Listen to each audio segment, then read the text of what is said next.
Filwaqt li kulħadd kien libes maskri protettivi u nżammet distanza soċjali, mijiet ta' persuni nġabru fi Pjazza Kastilja biex jipprotestaw kontra l-aġir tal-Gvern fil-konfront tal-ambjent ta' pajjiżna fuq kollox. Protesta favur l-ispazji miftuħa ta' pajjiżna.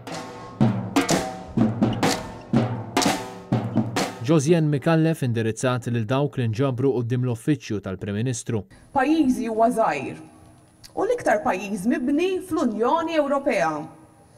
Għalhekk is-siġar tagħna, il-kampanja tagħna, l-ispazji miftuħa tagħna għall-poplu Malti jiswew ħafna iktar minn dawk li nsibu fl-Ewropa. Saret talba l-awtoritajiet konċernati biex jagħmlu xogħolhom u jħarsu l-ambjent. Nitlobhom jagħmlu xogħolhom mingħajr ma jħarsu lejn wiċċ ħadd, mingħajr ma jkejlu s-saħħa tal-voti ta' ħadd u mingħajr ma jibżgħu jagħmlu dak li huwa sewwa.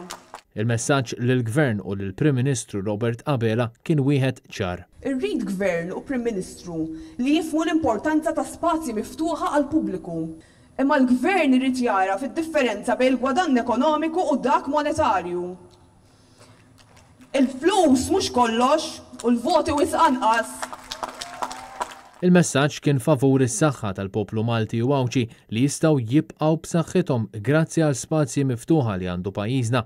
Huma sejħu l-ftehim tal-Gvern li jagħti medda ta' art kbira lil kaċċaturi fil-miżieb u l-aħrax bħala oxxenità. Fuq kollox sejħu dan bħala qatt egoistiku tal-Prim Ministru.